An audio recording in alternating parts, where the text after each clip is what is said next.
The question is that this House do now adjourn. Mr. Aidan Burley. Madam Deputy Speaker, the general public could be forgiven for thinking that the funding of trades unions in this country was a relatively simple affair.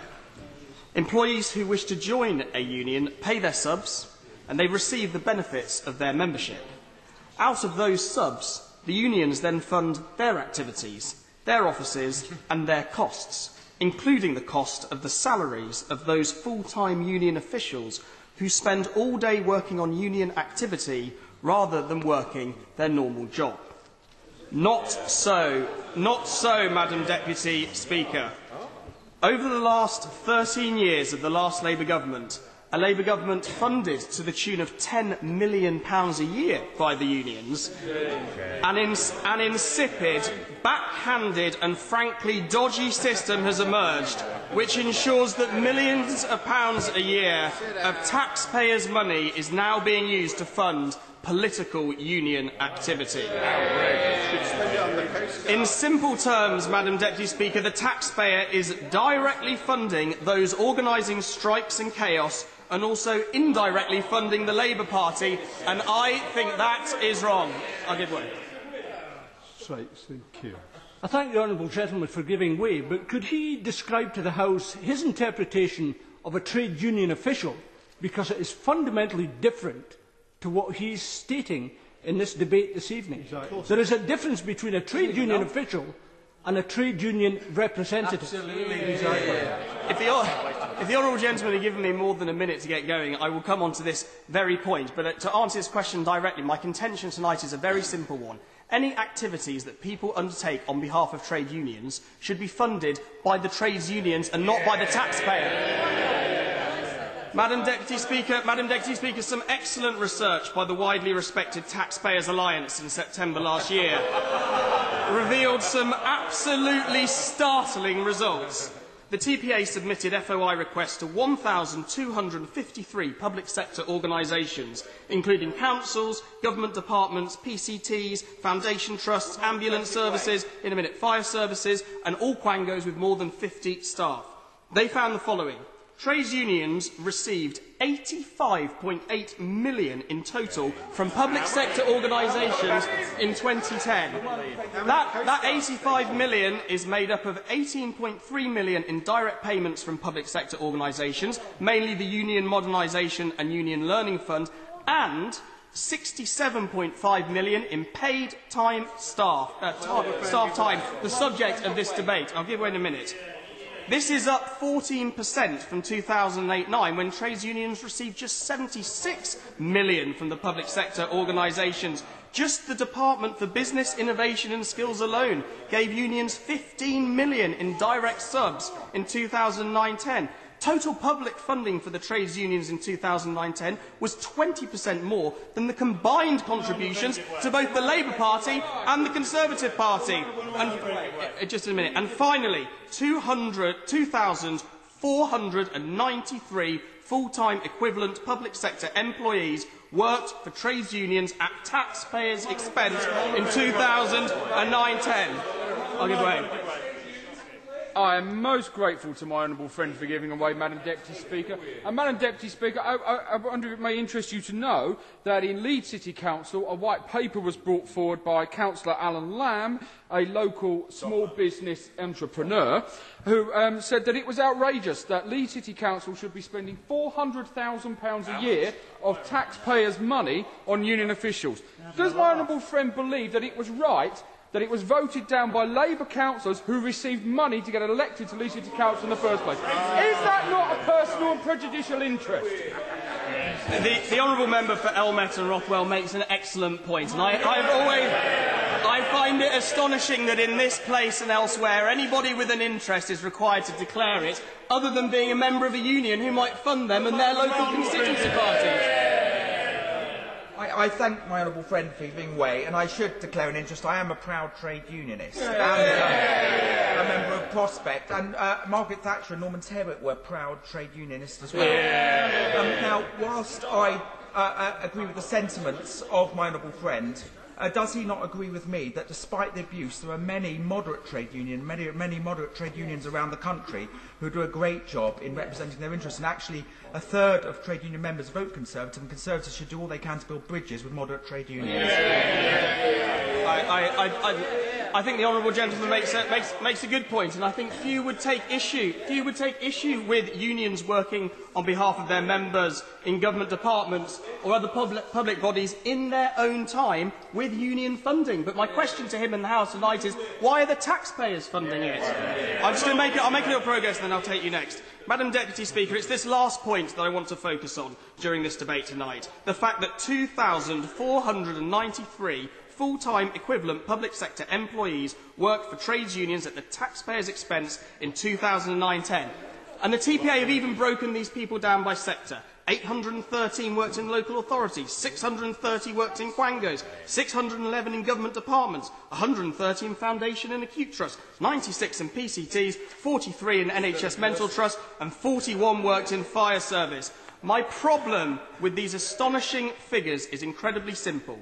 Why should we be spending hard-earned taxpayers' money on a huge subsidy to the unions? Full-time trades union officials should be paid for by members, not by the taxpayer.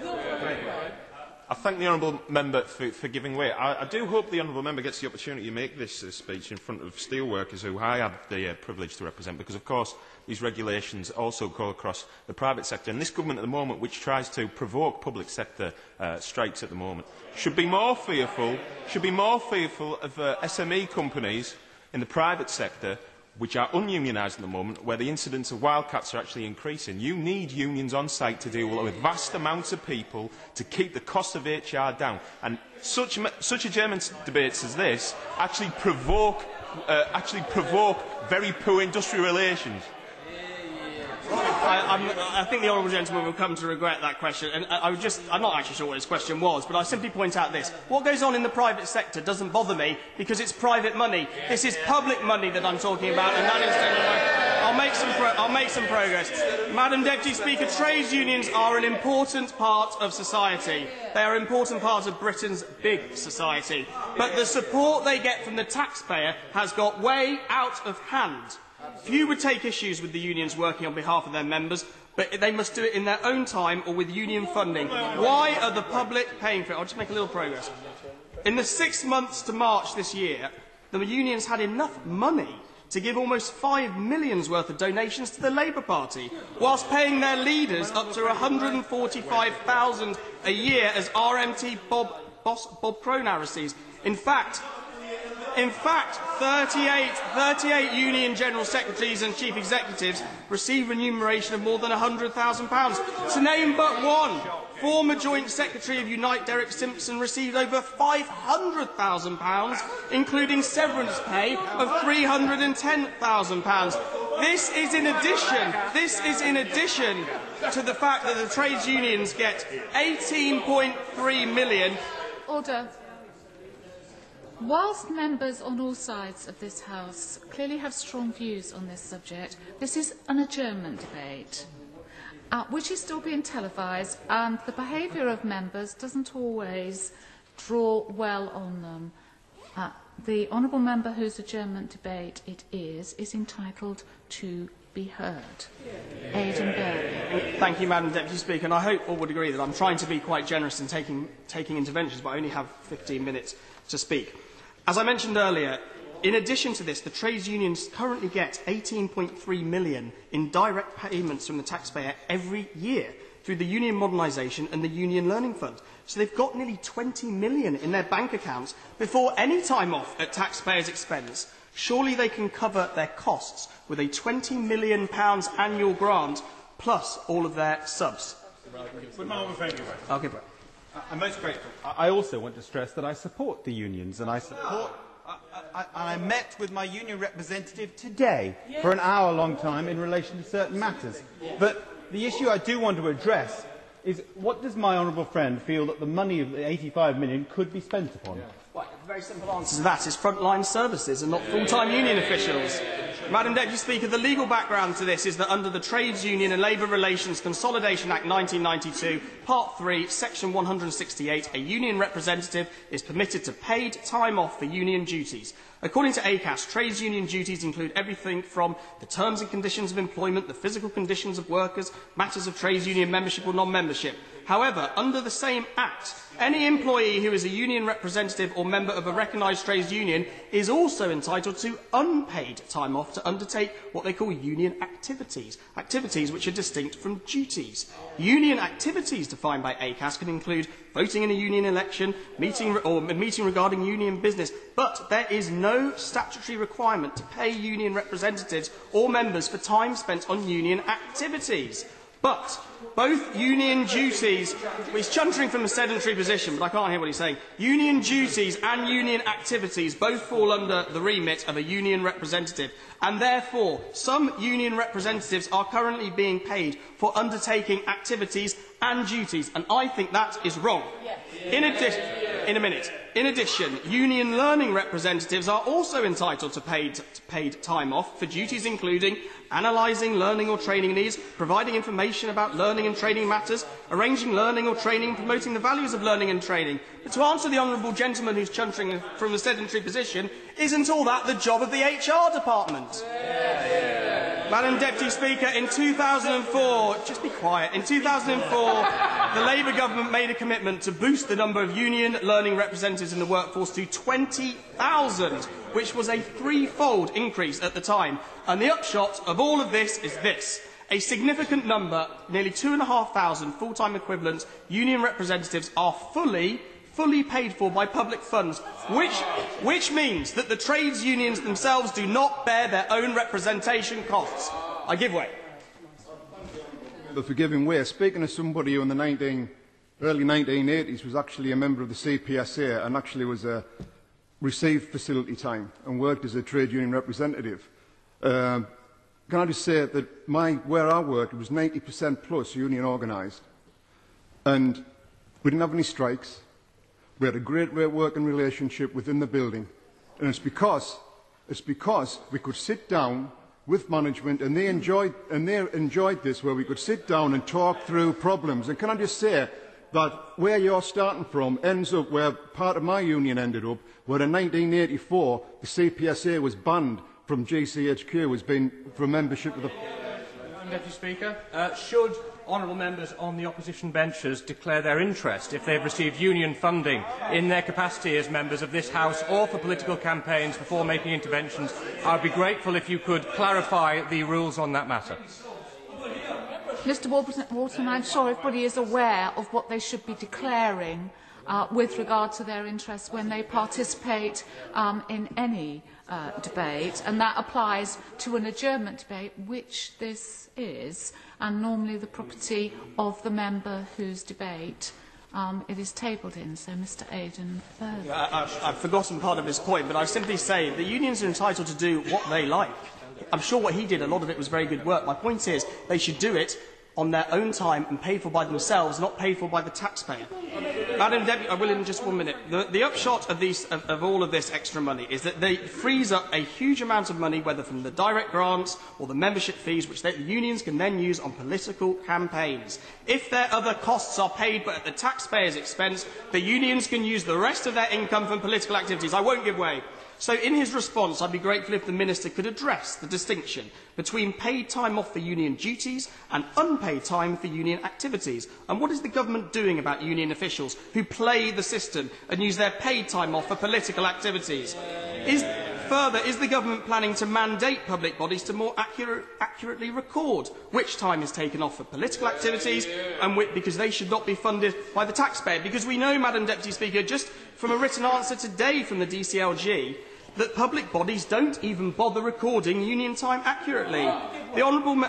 I'll just read out this and I'll give way. The Honourable Member for Witham to ask the Secretary of State for Communities and Local Government if he will issue guidance to local authorities on the use of A. facilities, B. resources and C. staffing time for trades union duties and activities. The Under Secretary of State for DCLG. The TUC have estimated that there are 200,000 union representatives in workplaces across the United Kingdom. information on the amount spent on paid time spent on the provision of facilities for trades union officials in the public sector is not widely recorded or transparent. He goes on to say that estimates have suggested that facility time is more prevalent in the civil service than the rest of the public sector and the private sector, with civil service departments spending on average 0.2% of annual pay on facility time compared to 0.14% in the whole public sector and just 0.04% in the private sector.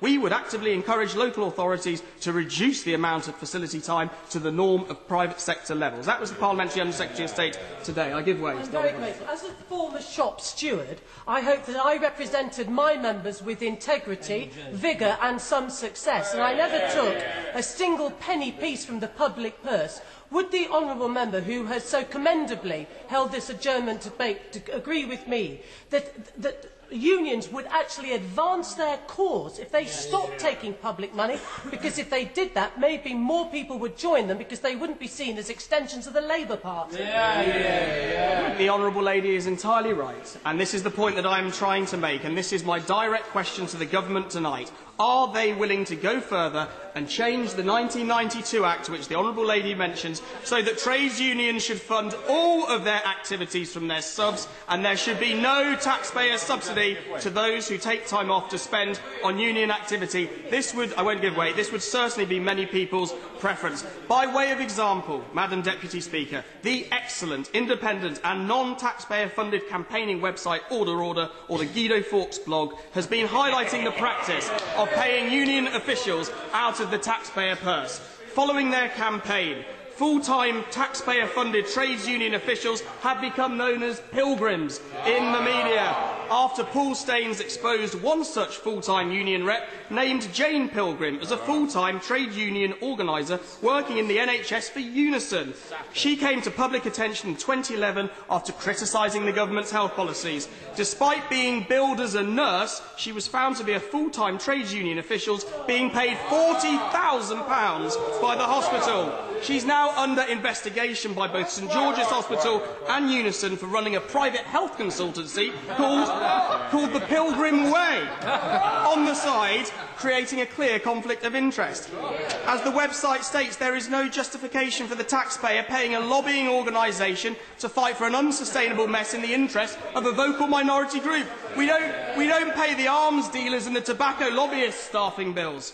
Or, Madam Deputy Speaker, consider this classic example, flagged up by none other than the Black Country Express and Star. Quote, Judy Foster is employed as an administration officer by the fire service, but for the past 7 years, the Labour councillor has been devoting all of her working time to Unison, representing 280 fire workers. The fire service has now insisted that Councillor Foster spends half of her time working on fire service duties and just half with the union. But Unison has appealed against the offer and says her union work should be full-time and funded entirely by the taxpayer.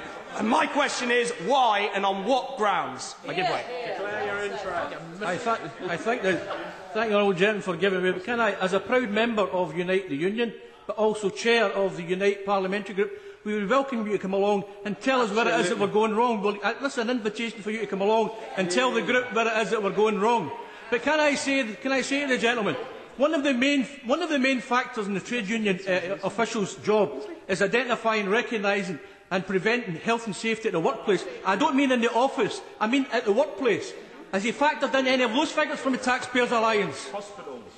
My direct answer to the honourable gentleman is, what do you think the HR department's for? What do you think the health and safety executive's for? All these people exist in public sector organisations. It's a total duplication.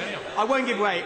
He just asked what has gone wrong. He just asked what has gone wrong, and I will tell him what's gone wrong. Councillor Foster, who was elected in 1998, already picks up £9,300 in allowances from Dudley Council, along with £14,000 as Vice-Chairman of the West Midlands Police Authority, along with her £28,000 job. It brings her combined taxpayer-funded salary and allowances to more than £51,000. No wonder a YouGov poll in conjunction with the TPA shows that more than half the country would like to see an end to the controversial practice of public sector-funded trades union officials. Would my honourable friend give way?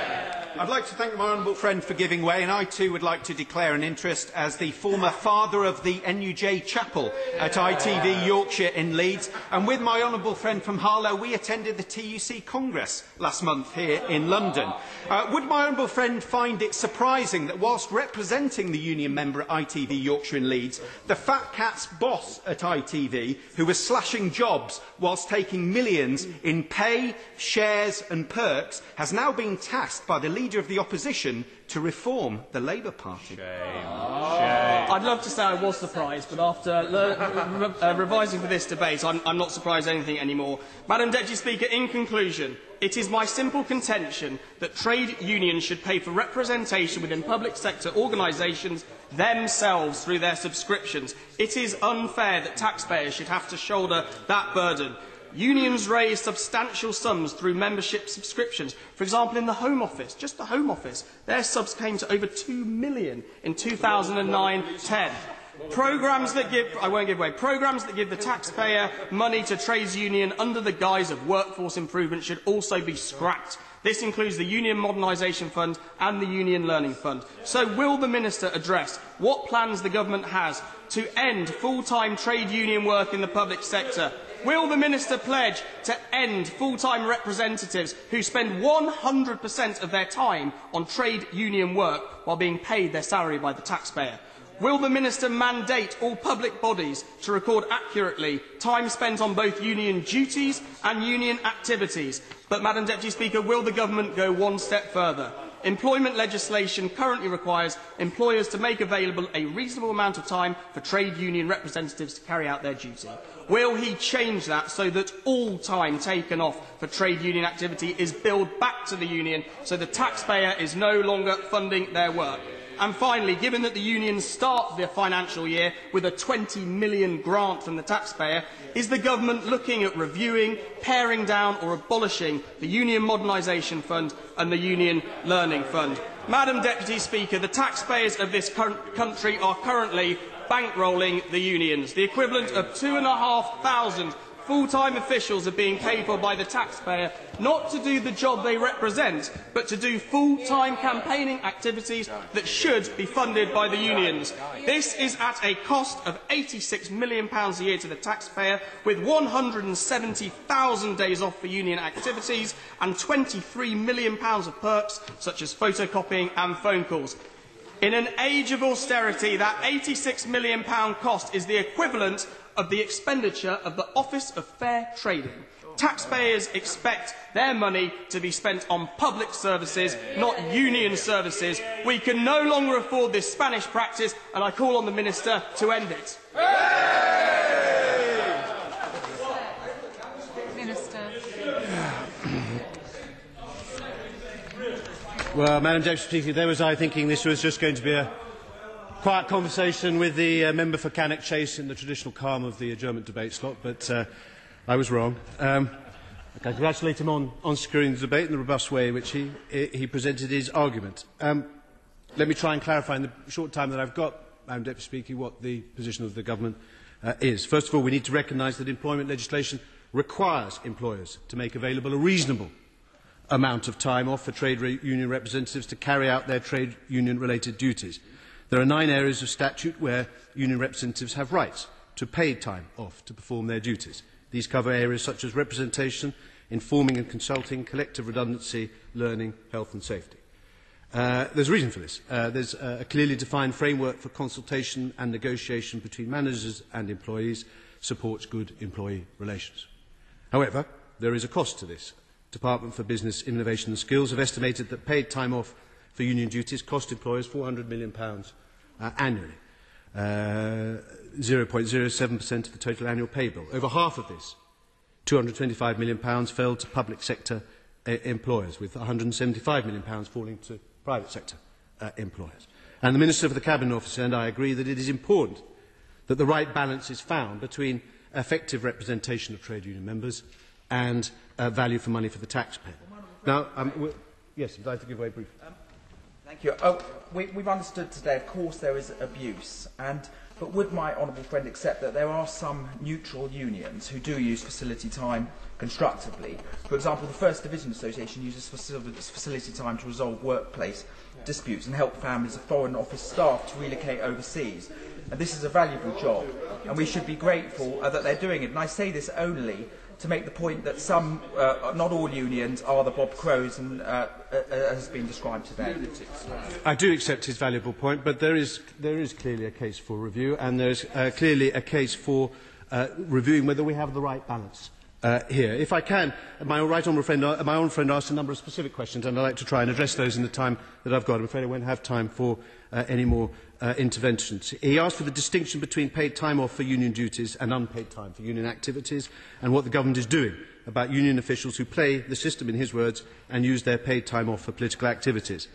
The ACAS Code of Practice on time off for trade union duties and activities provides a detailed framework on these matters. It sets out examples of trade union duties which should attract reasonable paid time off, and examples of trade union activities which can attract reasonable unpaid time off.